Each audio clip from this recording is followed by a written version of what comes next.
हमारे पिछले लेवल्स ने बिल्कुल सटीक काम किया। मुझे उम्मीद है कि इससे आपको और पूरी ट्रेडिंग कम्युनिटी को भी काफी मदद मिली होगी। मार्केट मंडली के इस एक्सप्लेनर में आपका बहुत बहुत स्वागत है। एक प्रोफेशनल मार्केट एनालिस्ट के तौर पर आज की इस मॉर्निंग ब्रीफिंग में हम कल के एक्सपायरी ट्रेडिंग सेटअप में गहराई से उतरने वाले हैं। आज का पूरा फोकस इस बात पर रहेगा कि कैसे हाल के लेवल्स ने एक बेहद स्ट्रक्चर्ड ट्रेडिंग रणनीति के लिए एकदम परफेक्ट रास्ता तैयार कर दिया है। तो चलिए बिना किसी देरी के शुरू करते हैं। इस टॉप डाउन मार्केट ब्रीफिंग में हम बहुत ही सिस्टमैटिक तरीके से आगे बढ़ेंगे। हम मंदी की इस मजबूत पकड़ को डिकोड करेंगे, कमजोरी दिखाने वाले इंडिकेटर्स को समझेंगे और फिर कल के लिए क्रिटिकल एक्सपायरी लेवल्स की मैपिंग करेंगे। इसके साथ ही एक स्टेप बाय स्टेप रणनीति और वॉलेटिलिटी से बचने के तरीके भी डिस्कस करेंगे, ताकि इस एक्सपायरी को स्मार्टली नेविगेट किया जा सके। तो सबसे पहले बात करते हैं बाजार के मौजूदा मैक्रो स्ट्रक्चर की, क्योंकि देखिए जब तक हमें बड़ी पिक्चर क्लियर नहीं होगी तब तक सही दिशा में ट्रेड लेना लगभग नामुमकिन है। अभी की स्थिति बिल्कुल साफ है। निफ्टी पूरी तरह से एक मजबूत डाउन ट्रेंड यानी मंदी की जकड़ में फंसा हुआ है। अगर आपने ध्यान दिया हो तो लगातार बन रही ये लाल कैंडल्स बाजार में नए निचले स्तर बना रही हैं। पिछली कुछ एक्सपायरी में हमने जो साइडवेज मूवमेंट्स देखे थे ना, ये प्राइस एक्शन उससे बिल्कुल अलग है। इस बार सेलर्स यानी बिकवाल पूरी तरह से कंट्रोल में है और सच कहूं तो बाजार का ये स्ट्रक्चर कल एक बहुत ही हाई वॉलेटिलिटी एक्सपायरी की साफ साफ चेतावनी दे रहा है। अब ये तो हो गई प्राइस एक्शन की बात, लेकिन क्या डेटा भी इस बात को सपोर्ट कर रहा है?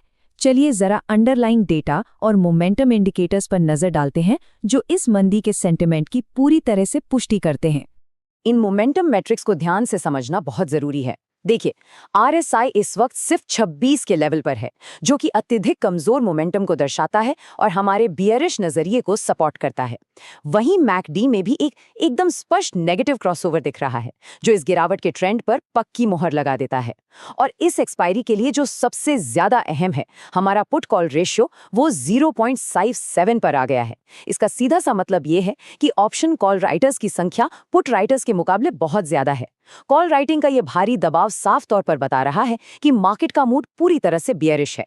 और अगर मार्केट की अंदरूनी कमजोरी को समझना हो तो इस एडवांस डिक्लाइन रेशियो को देखिए। निफ्टी 50 के 50 शेयरों में से सिर्फ 10 शेयर बढ़त दिखा रहे हैं, जबकि पूरे 40 शेयरों में भारी गिरावट है। ये सिंपल सा चार्ट क्या बता रहा है? ये बता रहा है कि कमजोरी सिर्फ 1-2 सेक्टर्स तक सीमित नहीं है, बल्कि ये पूरी तरह से फैली हुई है। और यही वो चीज़ है जो इंडेक्स को ऊपर जाने से रोक रही है। तो इस डेटा के आधार पर अब हमारा सबसे ज़रूरी काम है कल की एक्सपायरी के लिए उन सटीक लेवल्स की मैपिंग करना जहां असली एक्शन होने वाला है। हमने कल के लिए पूरा मैप तैयार कर लिया है। ऊपर की तरफ अगर हम डेली एक्सपायरी सीलिंग की बात करें तो वो 24,000 पर है, जिसे ट्रैक करना बहुत ज़रूरी है। अगर किसी कारण से मोमेंटम वापस आता भी है तो मैक्सिमम रेजिस्टेंस 24,160 तक जा सकता है। लेकिन नीचे की तरफ देखिए, 23,899 का हमारा इमीडिएट सपोर्ट है, और अगर ये टूटता है और गिरावट बढ़ती है तो हम 23,720 के उस बड़े बेस तक भी फिसल सकते हैं। अब यहाँ पर हमें एक सेकेंड रुकना होगा। 23,800, जी हाँ, 23,800 का ये सपोर्ट लेवल कल के लिए एक क्रिटिकल एक्सपायरी पिवट पॉइंट का काम करेगा। आप इसे रेत पर खींची गई वो आखिरी लकीर मान सकते हैं जिसके टूटने पर बाजार में भारी पैनिक सेलिंग शुरू हो सकती है। एक प्रोफेशनल ट्रेडर के तौर पर कल आपकी नज़रें इसी नंबर पर गड़ी होनी चाहिए। अब सवाल ये है कि इन पिवट पॉइंट्स के आधार पर कल बाजार किस करवट बैठ सकता है। चलिए बुलिश और बियरिश दोनों परिदृश्यों की तुलना करते हैं। इन दोनों स्थितियों में जमीन आसमान का फर्क है।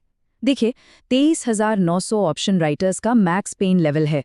अगर बाजार किसी तरह खुद को 23,900 के ऊपर बचाए रखता है तो हमें 24,000 की सीलिंग के आसपास एक काफ़ी सीमित और साइडवेज एक्सपायरी देखने को मिल सकती है।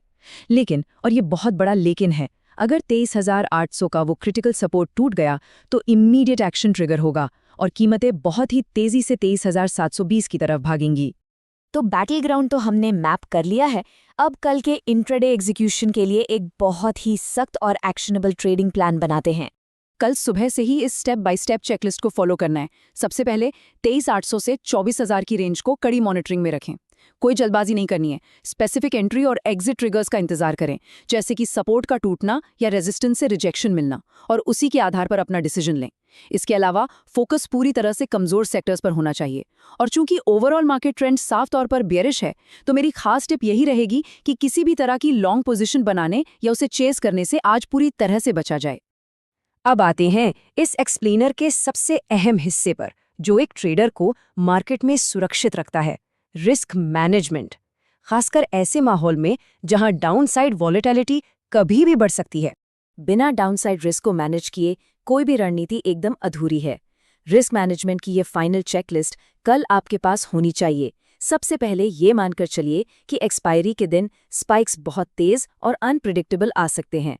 इसलिए अपनी सभी ओपन पोजीशंस को अनिवार्य रूप से हेज करके रखें। अपने ट्रेड का साइज हमेशा हल्का रखें और इस पूरे बेरिश माहौल में बिना डगमगाए एक सख्त अनुशासन बनाए रखना ही कैपिटल बचाने का एकमात्र रास्ता है। तो इस पूरे विश्लेषण के बाद हम एक बहुत ही गंभीर सवाल के साथ आपको छोड़ रहे हैं। क्या कल 23,800 का ये अहम सपोर्ट टिक पाएगा या फिर एक भारी पैनिक सेल ऑफ आना बिल्कुल तय है? कल मार्केट पार्टिसिपेंट्स को बहुत ही ज्यादा अलर्ट रहना होगा। याद रखिए, एक्सपायरी के दिन डिसिप्लिन ही सबसे बड़ी चाबी है। All the very best, trade safe. हमारे इस एक्सप्लेनर को लाइक, शेयर और सब्सक्राइब जरूर करें, और हाँ, कमेंट करके इस एक्सप्लेनर पर अपनी राय देना बिल्कुल न भूलें। मिलते हैं अगले अपडेट में।